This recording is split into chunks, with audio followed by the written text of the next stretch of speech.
మోకాళ్ళ నొప్పులు, disc problems లాంటి అన్ని సమస్యలకు సంప్రదించండి Homeocare international world class homeopathy 9001175550. రాష్ట్రంలో కాంగ్రెస్ పార్టీ అధికారంలోకి రావడానికి ఎన్నో హామీలు ఇచ్చి 6 గ్యారంటీల పథకాలకు ఆకర్షితులై ఇలా రాష్ట్రంలో కాంగ్రెస్ పార్టీని కూడా అధికారంలోకి తేవడం జరిగింది. అందులో భాగంగా నిన్నటి రోజు ఈ యొక్క రుణమాఫీ విషయంలో ఈ యొక్క రుణమాఫీని కూడా మాఫీ చేయడం జరిగింది. 3 విడతలుగా ఈ యొక్క రుణమాఫీని 2 లక్షలు కూడా మాఫీ చేస్తున్న నేపథ్యంలో ఇప్పటి వరకు బీఆర్ఎస్ పార్టీకి సంబంధించిన నాయకులు మేరుగు మహేష్ మనతో ఉన్నారు. ఎందుకంటే రుణమాఫీ విషయంలో అందరి రైతులను కూడా సాటిస్ఫాక్షన్ చేసే పరిస్థితి లేదు. ఎన్నో ఆంక్షలు పెట్టి రైతులను చాలా ఇబ్బందులు పెడుతున్నారని చెప్పి ఒక బీఆర్ఎస్ శ్రేణులు కూడా ఇప్పటికే ఒక ప్రభుత్వాన్ని తప్పుపట్టడం జరుగుతుంది.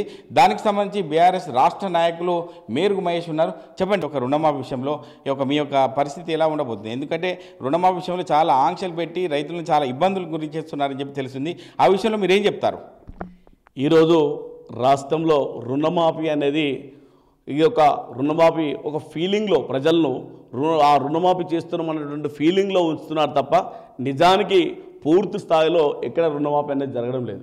ఎందుకు ఈ మాట చెప్తున్నా అంటే రాష్ట్రంలో లక్ష రూపాయల లోపు రుణాలు తీసుకున్నట్టు వారి సంఖ్య 40 లక్షల మంది ఉన్నారు. ఈ 40 లక్షల మందిలో కేవలం రుణమాఫీ జరిగింది 11 లక్షల మందికే. కేవలం 6,000 కోట్ల రూపాయలతోటి 11 లక్షల మందికే రుణమాఫీ జరిగింది. మిగతా 31 లక్షల మందికి ఈ రుణమాఫీ వర్తించలేదంటే ఇది రుణమాఫీ ఎట్లా మనం అర్థం చేసుకోవచ్చు? ఈ సందర్భంగా నేను తెలియజేస్తా ఉన్నా.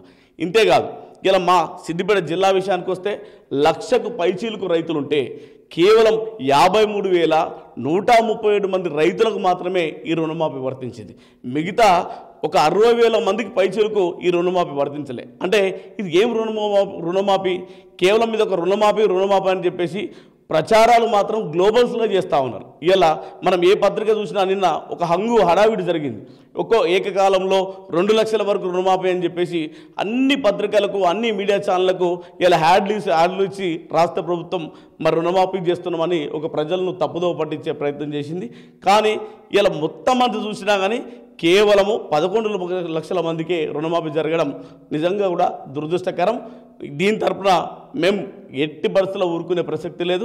అందరికీ పూర్తి స్థాయిలో రుణమాఫీ అయ్యేంత వరకు బీఆర్ఎస్ పార్టీ పక్షాన నిలబడి ఉద్యమించి పోరాటం చేసి ప్రతి ఒక్క రైతుకు రుణమాఫీ అందేంత వరకు మా పార్టీ పోరాటం చేస్తుందని తెలియజేస్తా ఉన్నాం. అంటే 6 గ్యారంటీలకు సంబంధించి చూసుకున్నట్టయితే ఇప్పటికే 5 గ్యారంటీలు పూర్తి చేసినాం.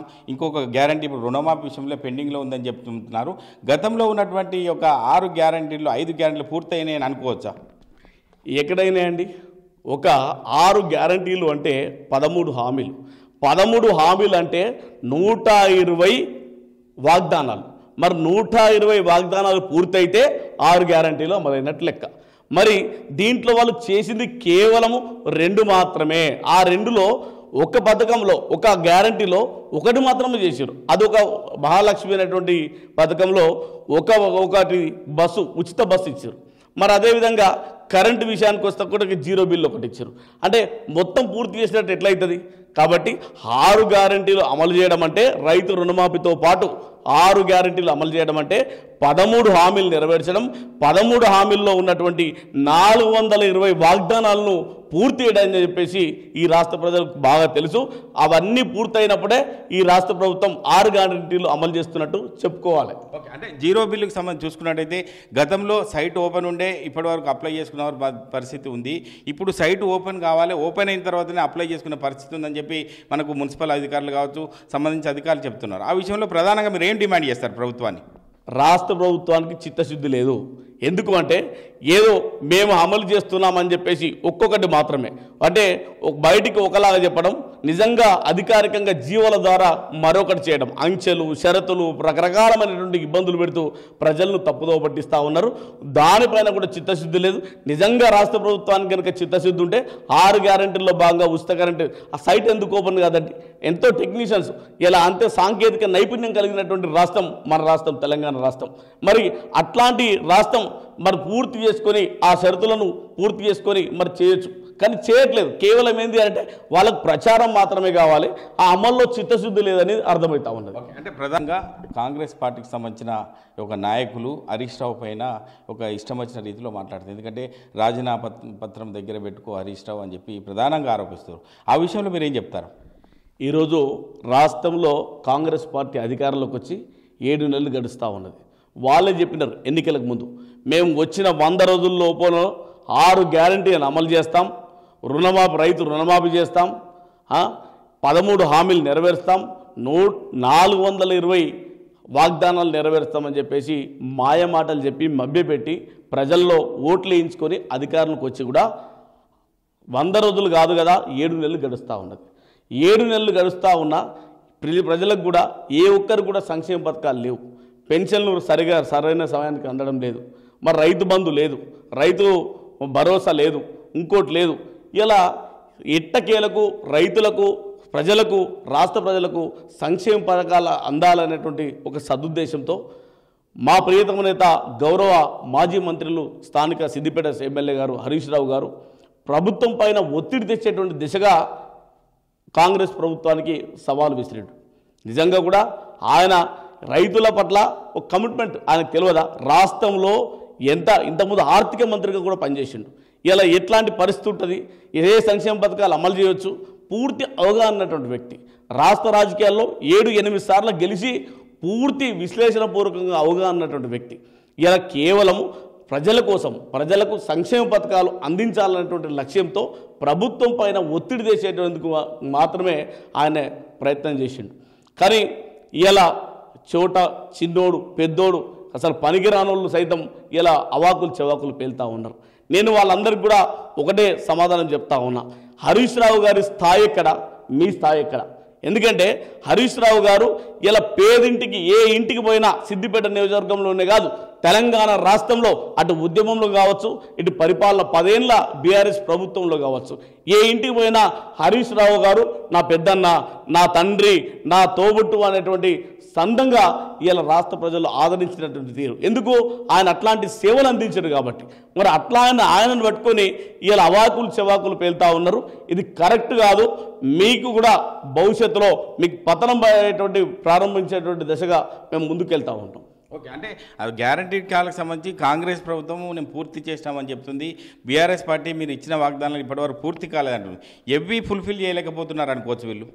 6 గ్యారంటీలు అంటే ఫస్ట్ కాంగ్రెస్ పార్టీ ఇచ్చినటువంటి వాగ్దానాలు వాళ్ళు ఆలోచన చేసుకోవాలి. ఎందుకంటే 6 గ్యారంటీలు అంటే అందులో 13 హామీలు ఉన్నాయి.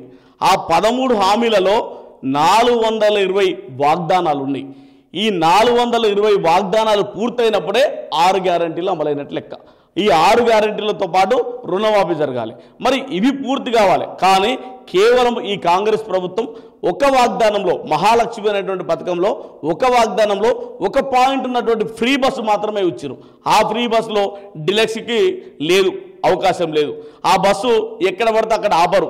కేవలం గ్రామాల్లో, కేవలం అక్కడ లోకల్గా ఉన్నటువంటి పల్లె వెలుగు లాంటి బస్సులకు మాత్రమే ఆ ఫ్రీ బస్ అనేది పరిమితం చేసి ఇలా ఫ్రీ బస్ ఇస్తున్నామని చెప్పేసి పైగా డబ్బాలు కొట్టుకుంటా ఉన్నారు. ఇది కరెక్ట్ కాదు. పూర్తి స్థాయిలో అమలు చేసేయాలంటే ఖచ్చితంగా ఎక్కడైనా ప్రభుత్వ బస్సు, ఏదైనా ప్రభుత్వ బస్సే. అది డిలక్స్ కావచ్చు, లగ్జరీ కావచ్చు, ఇంకోటి సూపర్ లగ్జరీ కావచ్చు, లేకపోతే ఆర్టీసీ మామూలుగా పల్లె వెలుగు కావచ్చు. మరి అన్ని బస్సులలో మహిళలకు ఫ్రీ బస్ ఇస్తున్నారా? ఎక్కడేమి ఇస్తలేరు. అట్లాంటిది ఏం జరగట్లేదు. పైగా బస్టాండ్లోనే కాకుండా బస్టాండ్, బస్ స్టాపులలో కూడా ఎక్కడ ఆపుతలేరు బస్సులు. మహిళలు రోడ్డు మీదకి వచ్చి చేయడం పెట్టి ఆగండి మొర్రో అని చెప్పేసి మొర్రో అని మొత్తుకున్నా కానీ ఏ డ్రైవర్ కండక్టర్లు ఎవరు స్పందించట్లేరు. అంటే వాళ్ళ స్టాఫ్లో కోఆర్డినేషన్ లేదు. ఆర్టీసీ వ్యవస్థను పూర్తిగా ఒక అజమాయిషీలాగా ఇచ్చేసినట్టుగా ఏదో ఇచ్చేసిన, ఓన్లీ ఇచ్చినమా ఫ్రీ బస్ ఇచ్చినమా అనేటువంటి చందంగానే మారింది తప్ప దాంట్లో చిత్తశుద్ధి నాకు కనిపించడం లేదు. అంటే కాంగ్రెస్ పార్టీ చేస్తున్న వాగ్దానాల్లో విఫలమైందని అనుకుంటున్నారు. మరి ఎందుకు బీఆర్ఎస్ పార్టీ మౌనంగా ఉంది? రాబోయే రోజుల్లో ఈ యొక్క బీఆర్ఎస్ పార్టీ స్టాండ్ ఎలా ఉండబోతుంది అనుకోవచ్చు? ఇప్పుడు బీఆర్ఎస్ పార్టీ మౌనంగా ఉంది అనడం తప్పు.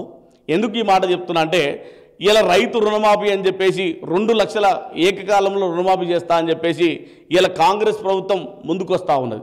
ఈ ముందుకొచ్చే కోణంలో ఇలా ఒక 11 లక్షల మందికి రుణమాఫీ జరుగుతుంది అని అంటే అది హరీష్ రావు గారు బీఆర్ఎస్ పార్టీ ఒత్తిడి మేరకే అనేది మీరు గుర్తించాలి. అంటే హరీష్ రావు గారు కానీ బీఆర్ఎస్ పార్టీ కానీ పోరాటం చేస్తూ ఉన్నది.